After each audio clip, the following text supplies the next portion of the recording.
Good afternoon, everyone. We are the Group 8 and we're going to discuss about the gender and language in the media. Media plays an important role in a society.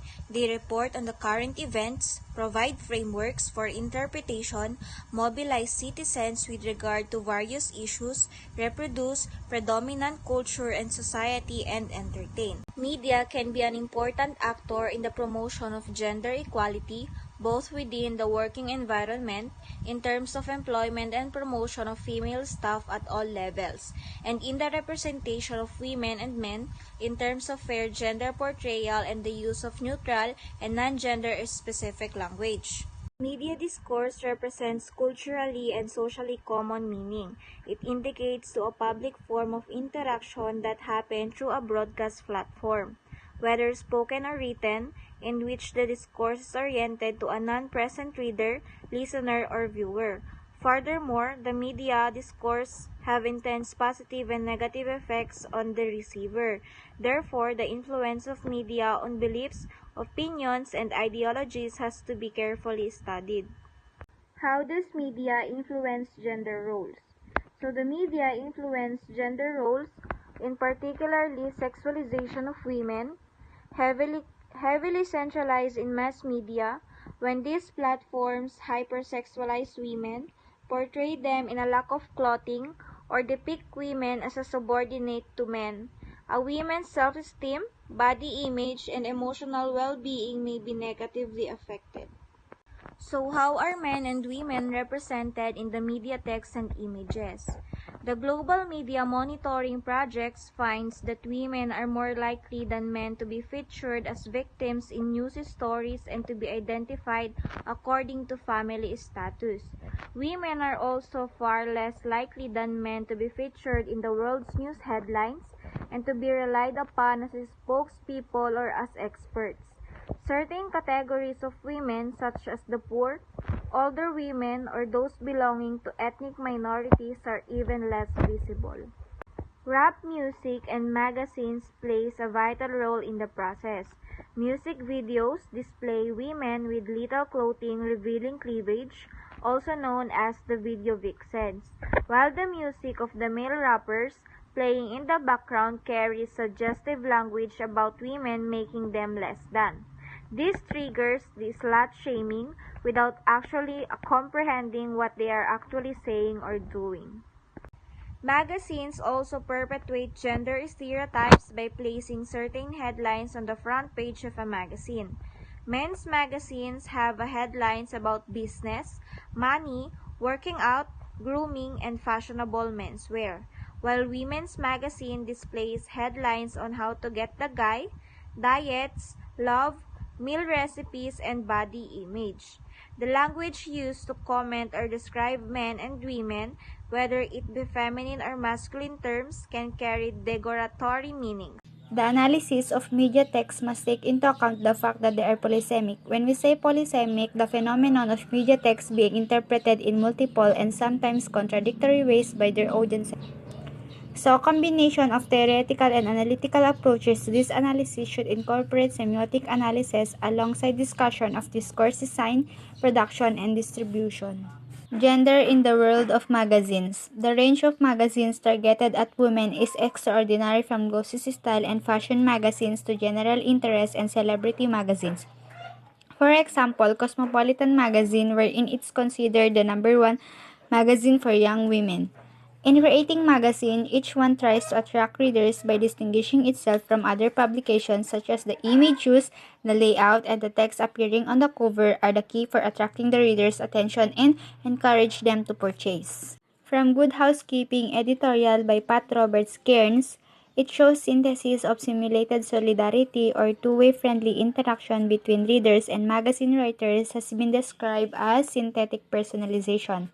That means to say that a confiding personal relationships with the individual reader, encouraging her to identify with the feminine community. Feminine community is actually an idealized social setting where economic and social differences or differences in terms of ethnicity or race are not made explicit. The importance of this is making the reader believe that she is an autonomous individual, a voluntary member of classless community of beautiful and successful women. Appearance is crucial in the feminine community. Femininity is the hard work for women, and consumerism of beauty-enhancing products was promoted as the way to achieve the ideal feminine appearance. When we say consumer femininity, it is constructed in magazines and advertisements and other media as well as by women themselves. In participating the consumer femininity, a woman construct herself as an object requiring work, establishing a practical relation with herself as a thing. So in addition, consumer femininity is not restricted to the fashion, style, and health sections of magazine. From Style Magazine, The Sunday Times, lifestyle magazines play in sustaining traditional notions of femininity has been widely criticized as patriarchal and limiting for women and must also be acknowledged that they are pleasurable for many women. That means to say that women seek out bits of knowledge from magazines rather than reading them from cover to cover, and they accumulate practical and aesthetic tips for transformation. Discourse of universal or compulsory heterosexuality, it constitutes heterosexuality as desirable and normative. So, meaning to say that women are positioned as actively pursuing heterosexual relationships, preparing themselves for them physically and emotionally, dealing with them through a series of steps and guidelines, analyzing and discussing them. The discourses in magazine of women as sexual beings are multifaceted and conflicting. Women are encouraged to be on the receiving end of male sexual drive, be accommodating and accepting, while also being sexually confident or manipulative. Examples include in Extract 5C and 6 other ways to fuel his first night nerves. Positive encouragement works best, while letting go is best for ecstasy. Even with the recent conquest, a list of orders can guarantee his weapon won't be firing. Women's magazine often construct male sexuality in competing ways. As both powerful and fragile, they also maintain the notion of responsible heterosexuality, where women take responsibility for the success or failure of heterosexual relationship. Women's assertiveness is depicted as potentially off-putting, with limits beyond which they are seen as aggressive, manipulative, and threatening. Magazine representation of a typical woman are appropriated without taking into account the ideology that underpins them, leaving deep problems for most women of how to combine home and work. Magazines play a role in a social and cultural change, but their representation can be problematic and lead to pressure on women and men to live up to unrealistic representation of their bodies and relationships.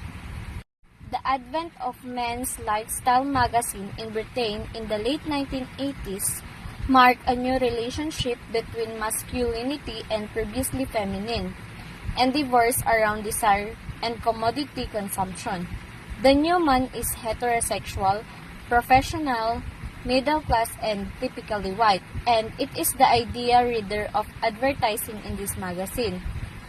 And ads such as the one for Loxius combined elements of being a new man.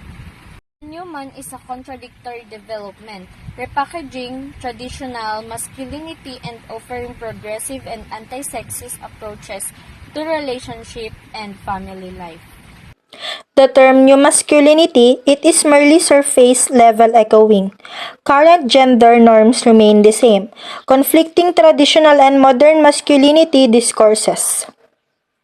There is a conflict between the magazine's promotion of female-oriented beauty and grooming products and their celebration of heterosexual masculinity. Magazines for men that are more recent and defensive are called loaded. Loaded magazines was launched in 1994 in Britain. Loaded means alternative male identity.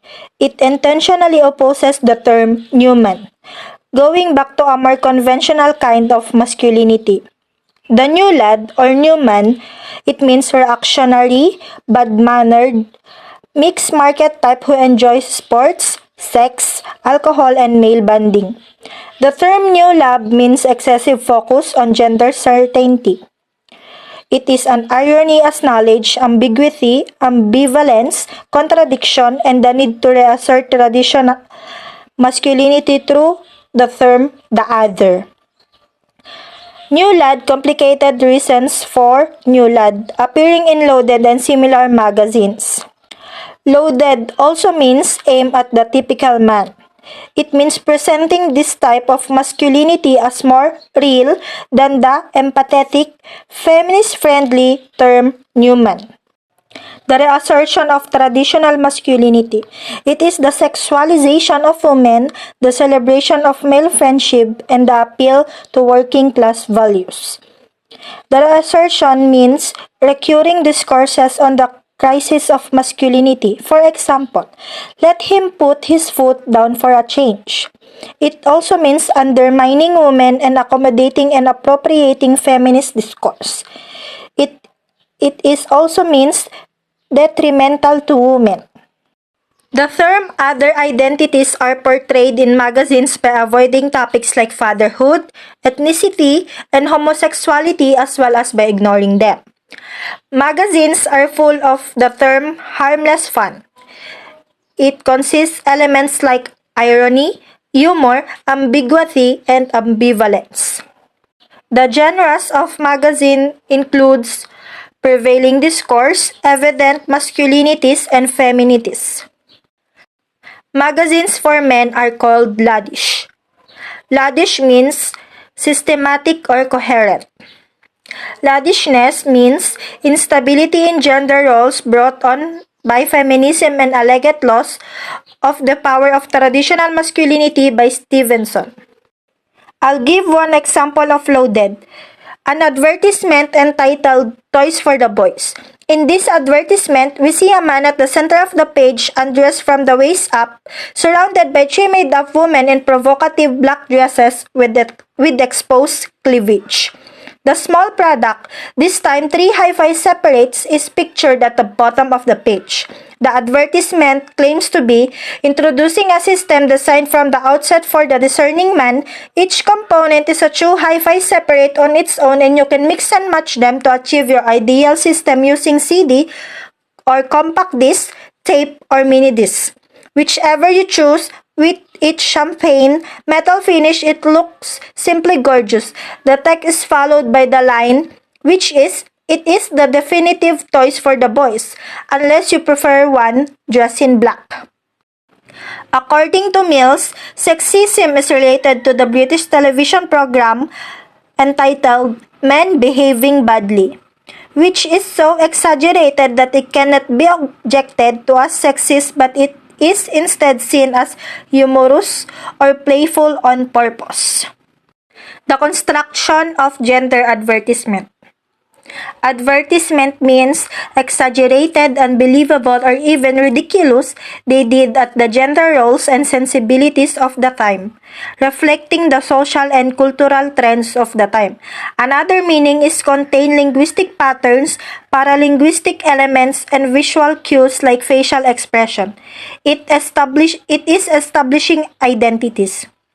It consists AIDA, attention, interest, desire, and action. Women's magazines are the primary consumer subject position. Example of the construction of gender advertisement. An advertisement entitled Buying Cars. In this advertisement, the early 20th century car advertisement were neither subtle nor sarcastic in their attempt to attract women buyers through lines such as, "Ladies, here's the key to your driving problems," or an image attached of a terrified woman driver consisting or including the line, "The Mini Automatic for Simple Driving." In this advertisement, this kind of approach in recent years has been replaced by an emphasis on consumer femininity discourses, where buying a car is linked by advertisers to ideas of femininity and women's bodies. One such advertisement consists of the close-up image of a woman's breast, pierced by a keyring exhibiting the logo and name of the car being advertised, and the line consists extraordinary caps in all caps lock. What young ladies are getting into these days? The Object of the Male Gaze, Goffman, 1976. A way of portraying and looking at women that empowers men while sexualizing and diminishing women. The term male gaze was first popularized in relation to the depiction of female characters in film as inactive, often overtly sexualized object of male desire. However, the influence of the male gaze is not limited to how women and girls are featured in the movies. Rather, it extends to the experience of being seen in this way, both for the female figures on screen, the viewers, and by extension to all girls and women at large. The objectification and the domestication of women. Feminists have argued for a long time that images of women's bodies which are presumed to be playful and harmless. It may actually help solidify the objectification of women and in some cases contribute to a wider climate of violence against women. The link with violence may be seen in some more offensive examples of advertisements, such as an ad where a nude female model advertised chocolates with the slogan, "You say no, we hear yes," and an ad for a brand of cream with the words, "Even whipped or beaten, stay creamy," where X constitute a pun for a woman's names as well as the brand name. Gender differences or gender polarization. Discourses are widespread, explicitly and implicitly in advertisements. Women are stereotypically constructed as emotional, strident, or difficult, men as suffering increases. Conservative and progressive gender discourses often coexist. These, like discourses of post-feminism that claim that feminism is now redundant, however, obscure the actual gender inequalities in society and perpetuate new forms of sexism. Men's magazines also construct men as consumers. The masculinities available in these magazines, the new man and the now lad, these are conflicting as well as characterized by contradictions. Progressive and feminist discourses are simply echoed in both cases, and a distance is achieved in the text and images between the readers and femininity as well as homosexuality. The discursive construction of the new lad, characterized by an exaggerated emphasis on the certainty of gender and the need to reassert traditional masculinity, and by irony as knowingness and ambiguity, which deflect criticisms of objectionable or sexist sentiments. Popular post-feminism, or a global neoliberal discourse of post-feminism, which state that once certain gains have been met, feminism has achieved its purpose. Discourses of popular post-feminism in advertising are usually in conflict with women's and men's actual experiences and social roles, thus supporting new forms of sexism.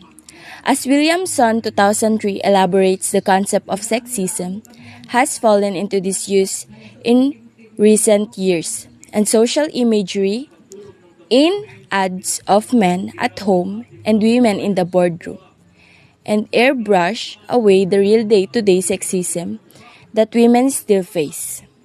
Social. Advertising has achieved a gender revolution before the fact, creating an implicitly post-feminist world in which women are powerful and men compliant, or, if not, about to get their comeuppance. It is a depiction of gender relations that fuels sexism, while banishing it, the portrayal of contemporary society as female-dominated generates powerful sexist feelings which, however, cannot innocently be expressed in this imaginary present. Superwoman mentioned previously one of the points raised by the ads above and not discussed so far is the idea that women are assumed to be achieving an identity through their relationship with partners, husbands, and children, something not necessarily assumed of men. Lazar argues that women's energies is realizing their personal interests, including including the pursuit of a career outside the home, are channeled towards seeking fulfillment almost entirely in and through other, and that this feminine self-identity through other-centeredness in ads is rooted in the discourse of conservative gender relations. As Lazar's arguments, involvement with women and children does not entail a suppression of their own self-interest. Indeed, heterosexual masculinity thrives upon the other-centeredness of women, as it helps men further their own personal and career goals.